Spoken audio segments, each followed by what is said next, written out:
ఉత్తరాంధ్ర భవిష్యత్తు, ఉత్తరాంధ్ర డ్రీమ్ అందరి కలలు నెరవేరబోతున్న వేళ ఇంకొన్ని గంటల్లో భోగాపురం అల్లూరి సీతారామరాజు ఇంటర్నేషనల్ ఎయిర్పోర్ట్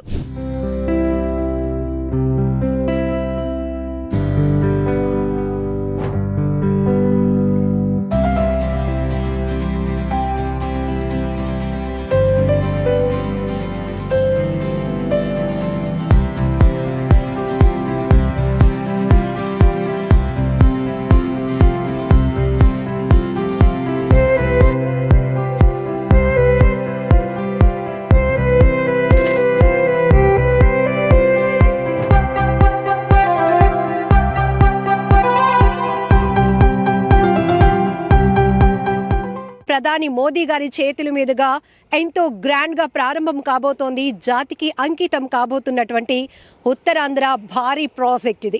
రేపు ఉదయం 10:40 ప్రధాని మోదీ ఢిల్లీ నుంచి భోగాపురం ఎయిర్పోర్ట్ కు చేరుకుంటారు. ఆ తర్వాత చాలా గ్రాండ్ వెల్కమ్ అందుకోబోతున్నారు మోదీ గారు.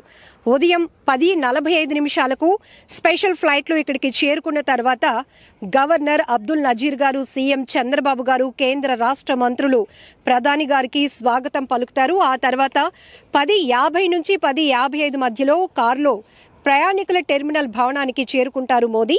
10:55 నుంచి 10:58 మధ్యలో 200 మంది విద్యార్థులతో కూచిపూడి నృత్యంతో ఘన స్వాగతం పలకబోతున్నారు. 11 నుంచి 11:15 టైమింగ్లో భోగాపురం అంతర్జాతీయ విమానాశ్రయం నిర్మాణ పనులను పరిశీలిస్తారు. 11:17 నుంచి 11:25 ఈ టైంలో టెర్మినల్ భవనం నుంచి ఓపెన్ టాప్ జీప్లో బహిరంగ సభా వేదిక చేరుకుంటారు ప్రధాని మోదీ.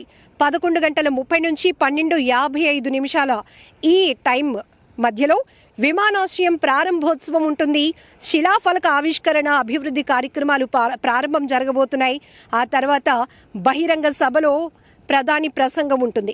ఇక మధ్యాహ్నం 1:05 నుంచి 1:10 మధ్యలో భోగాపురం నుంచి ప్రత్యేక విమానంలో ఆయన తిరుగు ప్రయాణం అవుతారు. మొత్తానికి మోదీ పర్యటన వ్యవధి సుమారు 2:25 పాటు ఉండబోతోంది.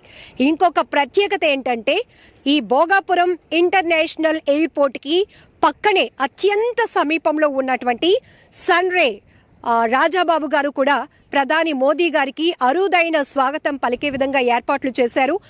ఎట్ ఏ టైం 30,000 మొక్కలతో ఈ మొక్కలనే అక్షరాలుగా మలిచి ప్రధాని మోదీ గారు విమానాశ్రయం ప్రారంభోత్సవానికి ఎయిర్పోర్ట్కి చేరుకోకముందే ఆయన విమానంలో ఉంటూనే ఉత్తరాంధ్ర స్వాగత సుమాంజలి ఎలా ఉండబోతోంది, ఇదొక గ్రీన్ సిగ్నేచర్లా ఉండాలనే ఒక గ్రాండ్ ప్లానింగ్తో కూడా వెల్కమ్ మోదీజీ అంటూ 30,000 మొక్కలతో కూడా ప్రత్యేకంగా స్వాగత ఏర్పాట్లు చేశారు సన్రే రాజాబాబు గారు.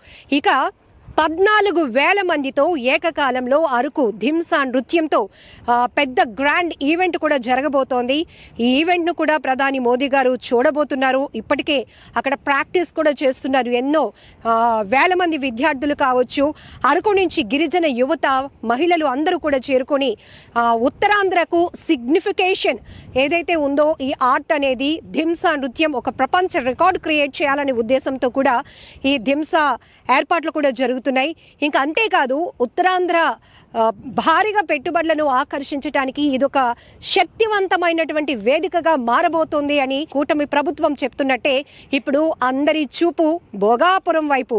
ఎందుకు అంటే ఇది కొన్ని సంవత్సరాల నుంచి ఒక డ్రీమ్గా ఉంది. ఎందుకంటే ఈ ఎయిర్పోర్టు ఆపరేషన్ స్టార్ట్ అయితే ఖచ్చితంగా ఈ చుట్టుపక్కల కోట్లాది రూపాయలతో చాలా వరకు లాజిస్టిక్స్ కావచ్చు, మెడికల్ డెవలప్మెంట్ కావచ్చు, టూరిజం డెవలప్మెంట్ కావచ్చు, అలానే ఏటీసీ ఇక్కడ ఉంది, మళ్ళీ ఏవియేషన్కి సంబంధించినటువంటి ట్రైనింగ్ సెంటర్స్ ఇవన్నీ డెవలప్ కాబోతున్నాయి. కాబట్టి ఇక్కడ యువతకి కూడా ఆ స్థాయిలోనే ఉద్యోగ ఉపాధి అవకాశాలు వస్తాయి.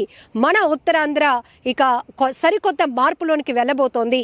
అభివృద్ధి పదం వైపు మరింత శరవేగంగా అభివృద్ధి నడవబోతోంది అనేటటువంటి ఒక పెద్ద హోప్ అందరిలో ఉంది. కాబట్టి సో ఈ భోగాపురం ఇంటర్నేషనల్ ఎయిర్పోర్ట్ని రేపు ప్రధాని మోదీ గారు గ్రాండ్గా ప్రారంభించిన తర్వాత 17వ తారీఖు నుంచి కూడా మిగతా ఆపరేషన్స్ కూడా అఫీషియల్లీ ప్రారంభం కాబోతున్నాయి.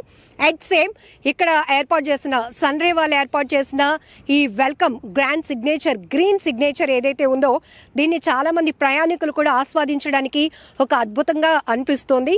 ఇక కొన్ని ఎయిర్పోర్ట్లు ఇతర దేశాల్లో ఉన్న ఎయిర్పోర్ట్లు ఒక్కొక్కటి ఒక్కొక్క ప్రత్యేకత ఉంటే మన భోగాపురం ఎయిర్పోర్ట్కి మాత్రం ఇదొక ప్రత్యేక వెల్కమ్ చెప్పే గ్రీన్ సిగ్నేచర్గా ఉండబోతోంది కూడా.